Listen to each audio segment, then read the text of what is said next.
Last Christmas, naglakad kami from our home to Mall of Asia. And we regretted it. Hi friends, we are back and it's 5:45 PM in the afternoon. At sisimulan na natin maglakad. As for the reason kung bakit kami maglalakbay today, is actually nagkayayaan lang lumabas. I've also been trying to take 10,000 steps per day kasi I've been out of shape and kung ano-ano yung mga kinakain ko. So bago matapos yung taon, I decided na dapat nasa good condition ako. Kaya naman naisip ko, malapit lang naman yung Mall of Asia sa amin. Why not lakarin na lang namin papunta doon? Nakatira kami ngayon sa Vito Cruz area. At since madalas naman kami nagbo-Mall of Asia, nasa ulo na rin namin yung daan. Kaya dapat hindi kami maligaw dito.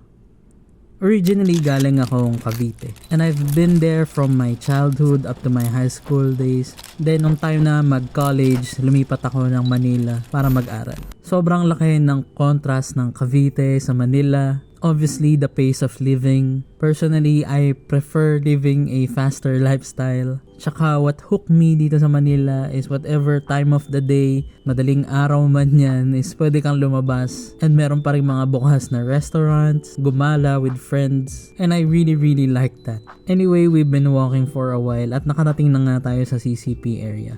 At andito rin yung Star City. Noong elementary and high school, pag field trip, either Enchanted Kingdom or Star City lang naman yan. Sobrang daming memories here. Buti nakabangon pa sila from the sunog and they were able to operate agad.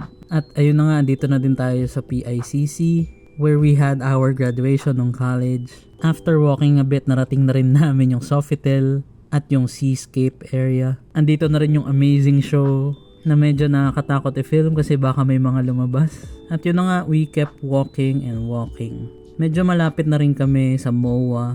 And so far, so good. Medyo masakit lang sa paa kasi we decided na magchinelas. We really underestimated yung distance. And sa totoo lang, nakakapagod siya. But onti na lang. Sobrang developed na rin talaga nung area dito. And I don't really mind working in this area kasi malapit lang talaga siya. At besides doon, malapit nga sa Mall of Asia. Kaya when you decide na maggala or kumain, lalakad ka lang ng onte. At ito na nga, dumating na tayo sa Mall of Asia. And my God, sobrang daming tao. We didn't expect na sobrang dami ng tao today. I mean, we should have expected, pero hindi namin inisip. It was really suffocating. As in siksikan talaga yung mga tao. Dito na sa point na to, pumasok yung regret. Kasi we know we're doomed if we stay here for long. Anyway, wala na kami nagawa. Umiwas na lang kami sa maraming tao. Dumiretso na kami sa happiest place on earth, yung IKEA. IKEA, baka naman. And actually, mabilis lang tayo today. Pero hindi alam ni wife na bibilan natin siya ng something. And yung something na yon is yung unan na binili ko from last time. Nainggit kasi siya kasi sobrang lambot. And most of their items that day is on sale. Kaya naman from 2,100 naging 1,900 na lang siya. Kaya naman binili na namin agad. Salamat!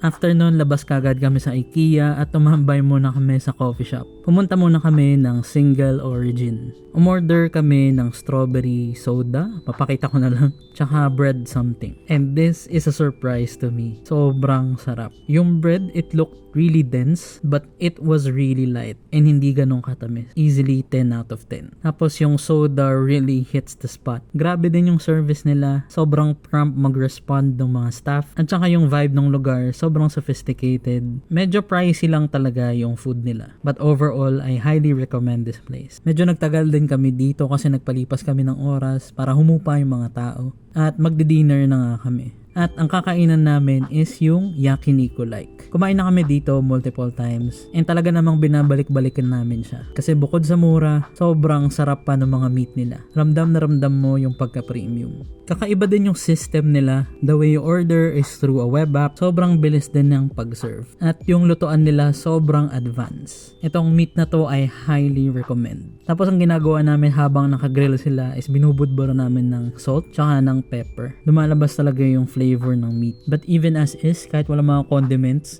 masarap pa rin siya. Easily 10 out of 10 experience. And it doesn't break the bank. Kaya naman sobrang happy ng tummy ko at nung wallet ko. It's around 9:30 PM now and we decided na umuwi na. Sobrang hirap mag-book ng Grab. Sa sobrang dami ng tao sa MOA that day, walang mabook kahit isa. Punuan din yung mga jeep, tapos yung mga taxi na mamimili pa. So we had to wait for a while. At sobrang haba na ng araw nito, pagod na kami maglakad. Frustrated na rin kasi ang hirap mag-book. Halos 1 hour na rin kami nag-aantay. Kaya naman napag-decide na namin na maglakad-lakad at pumara ng taxi. Wala na kaming pake, basta makauwi lang. Fortunately, may huminto at tumanggap sa amin. Binigyan na lang din namin siya ng pamasko. Hindi na kami uulit sa MOA pag Pasko. Maybe sa ibang malls, yung hindi masyadong busy like Ayala Malls, Manila Bay. But MOA on a Christmas Day, never again. Hopefully, pag napanood nyo to, next year, wag nyo na balakin. Nakauwi na rin sa wakas at makakapagpahinga na. Thank you for watching. Yun lang.